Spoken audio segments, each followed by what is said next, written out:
Korey from TrackR. Today I'm just going to make a really brief video describing and showing you the features of the program as you get it out of the box. I figured it might be easier to see it in a video than just reading about it on the website. I'm going to jump right into it to try and keep this video pretty short. So on your screen right now is the main page of the program. When you launch the program, this is the main page that you will see. And I'm pretty much just going to run through what you would do pretty much when you first purchase the program. So let's take a look. The first thing we're going to look at is points series. So the program is capable of managing all your points for the season. There's no need to do this by hand anymore. It'll do it all for you. In this video, I've already inserted a series into the system, and for demonstration, I've added the current NASCAR series. So when we click on this large green button here for series, you can see that you can either add a new series or edit an existing one. I'm going to choose edit an existing one because there's already one in there and I just want to show you the basic features. So if we edit one, it asks which point series we'd like to edit. We'll see in the drop-down menu there's only one point series in the system right now because I've only added one. So we'll choose that one. Now, on the edit screen, you see that there's basic options about the point series. There's basically four major categories. First, just insert a description for the series. So what class is it? This is the Sprint Cup series, the year, and the name that you want to call this. The second category is where you're going to insert most of the meat for your points information. So how many points are awarded to each driver for where they finish. So for this fake point structure that I've inserted, I've given the winner 100 points, and I've given all the way back to 25th position 4 points, and 26 through 30 receives 0 points. Completely made up, but just to demonstrate. The third area is if your series awards heat race finish points, I've also put that capability in.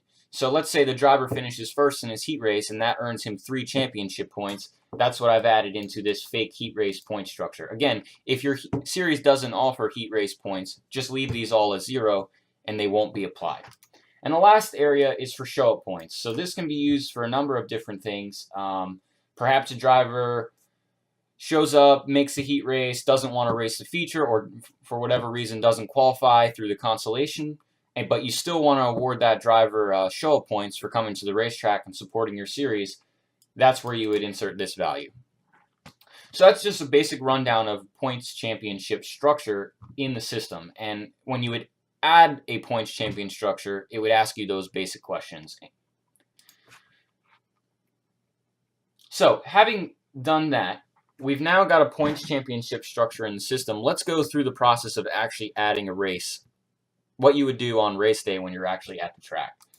So for that, we're going to go to new race, and let's just insert some fake information here.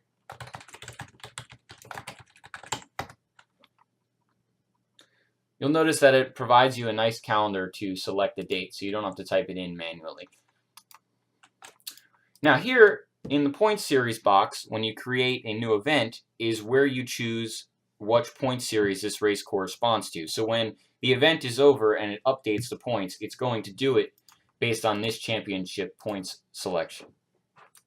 To line up the heat races, the program out of the box comes with 2 options, random pill draw and time trial.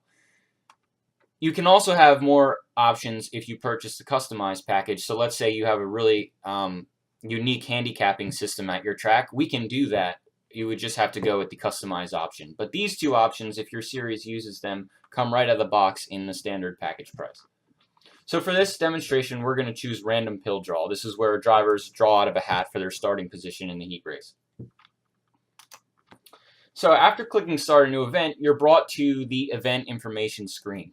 So this is the screen where you're going to insert all of the information for that event on race night. On the left side, you'll see that we'll proceed through a number of steps that you would do on a typical race night. So driver registration, heat race lineups and results, and the feature event lineup and results. There's also consolations built in, and I'll show that in a moment. But first, let's just go to driver registration. Over here, we have drivers that are currently in the system. So anytime a driver is registered for a race in the past, they will appear in this list to make registration easier. However, if there isn't if your driver isn't listed here because they're either new to your track or they haven't raced in your series before, you can also add them on the spot by just clicking driver not listed. So let's do that really quickly. I'm going to add myself.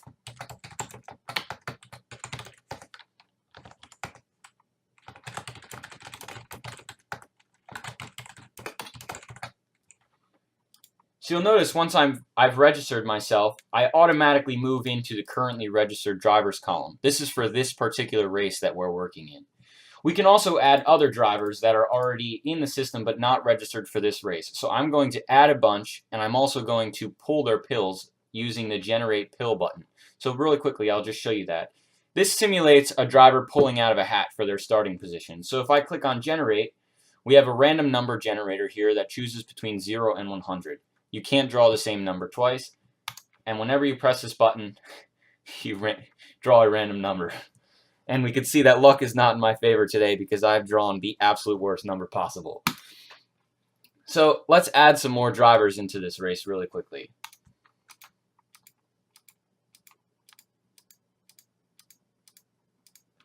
Okay, so I've added a bunch of drivers. I'm just really quickly going to generate pills for them. This would be done obviously at the registration shed for your racetrack when the driver comes to register their car.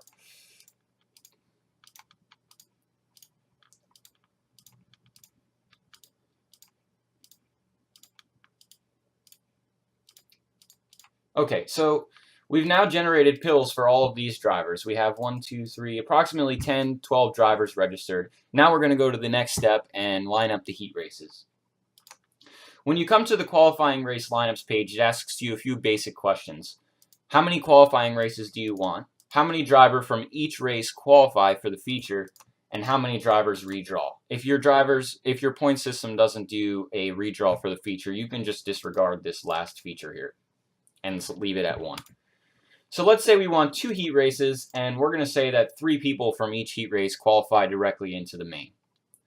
All you have to do is select these options and press Generate Heat Lineups, and you'll notice that the heat lineups are generated based on the pill pulls. So because AJ Allmendinger pulled a 12, he will start first in the first heat, and you'll notice that I drew a 100, so I get to start absolutely dead last in the second heat.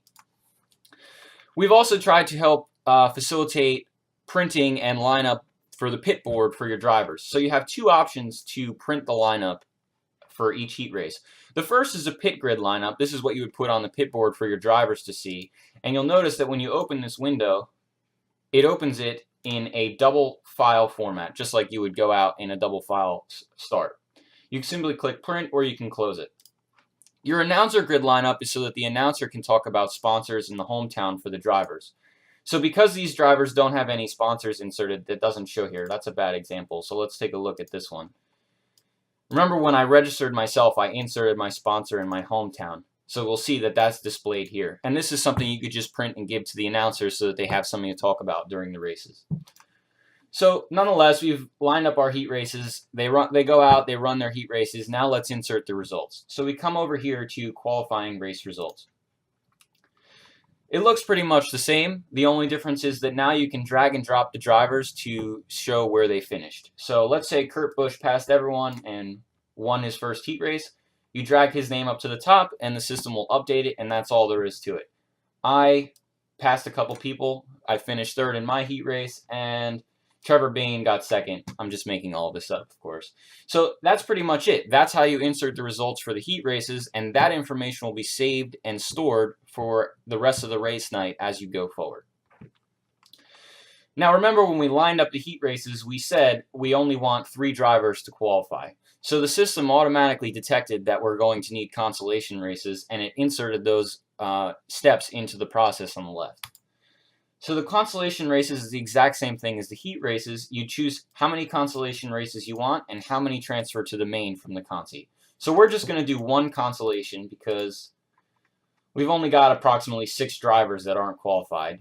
And we're going to say that 3 of those 6 drivers qualify. And again, it's going to line up the consolation based on the heat race finish. So here's the lineup. We have the same thing as before where we can print both the pit grid lineup and the announcer grid lineup. Inserting results for the consolation is identical to inserting results for the heat race. You simply come to this screen, consolation race results, click, drag, and drop, order them as the driver's finished, and the system will automatically save that information. Finally, we're ready for our features. As of right now, poor Greg Biffle, Eric Almirola, and Kyle Busch haven't qualified. So we come over to our feature event lineup, and we'll see that we can insert provisionals into the starting field. Today, Greg Biffle really wants to just run some laps, so he's going to get to use a provisional. We're going to add the provisional to the end of the field. You'll notice that once we've added Greg Biffle to the end of the field, he's no longer eligible to be inserted because he's already inserted. And finally, with everything ready to go, we're going to generate the feature lineup. There's our feature lineup. You'll notice that Greg Biffle is listed as a provisional, and all of this is generated based on where drivers finished in both their heat races and their consolation races. Now, earlier I talked about a redraw. If your series has a redraw, and let's say the top 4 drivers redraw for their starting positions, you can click and drag the drivers on this screen to redraw their starting positions. So I'm going to do that really quick. Let's say Trevor Bayne redraws first. We just click and drag and drop, and now Trevor Bayne starts first in the future event lineup. Just like before, and we've done this all along, you insert your results by coming to the feature event results and dragging and drop. So Ryan Blaney, he passed everyone. He won the feature race. So this is just all made up, obviously. This is what you would go through on your race night at the track. So finally, now that the race is finished, we can come over here to update point standings and see the points awarded. So it just warns you that you're about to update the point standings based on the results that you've input, and it really wants you to double check that before you go forward. But let's just assume that everything we've inserted is correct, and we're going to click Update Point Standings. So here's what this does. On the left side of your screen, you see that you have points awarded from this race. So it breaks down the points awarded for each driver based on their feature, their heat, and their show-up points. Because Kyle Busch and Eric Almirola didn't qualify for the feature, they're being listed as getting 3 show-up points. Everyone else qualified for the feature, so they get both their feature points, and you'll notice that some people who finished in the top here in their heat races are also getting heat race points. On the right column is the point standings for this point series that we're in. So remember, in the beginning of this creation of a race, I selected the Sprint Cup Series, and I already had races in the system for the Sprint Cup Series. So we just added 1 race, but this is the total point standings for the season, including all of the races for this point series. That's what's on the right side. So this event is now completed. You'll notice that it says unlock this event. So once you've updated the points for the event, it locks it to prevent you from making any errors. Like you can't come back and generate the feature lineup again. You'll notice that all of these things are currently disabled. In order to edit anything, let's say you make a mistake, you can definitely do so. You just need to first click unlock this event and go back and make your changes. It's just kind of like a fail-safe. So now we're going to return back to the home screen. Here's the event that we just put in, Martinsville Speedway, and you'll notice that it's complete and the points have been updated. This list is searchable and sortable. So if we click and we sort by track name, it's going to sort it in alphabetical order. We can also sort by race date, series, status, you get the idea. You can also search, so if we start to type Martin, you'll notice that it's only going to come up to Martinsville Speedway. The last thing to show you, actually 2 more things, is that you can view the current point standings in the system. So that's what the red button does. You come in, you select your point series, and you can view it in there. And lastly, internet, you can go and back up the system. So every time you insert a race, the best thing to do is to back up your results. So for right now, we're going to back up our results. And what this does is with 1 click, it goes out and it sends all of your information to the Circle TrackR servers. So if something were to ever happen, your information is now stored with us and we can recover it for you back to a prior state. So while this is backing up, it takes a moment, and then it returns you back to the main screen. So in that process, it just got backed up. And there's one final thing to show.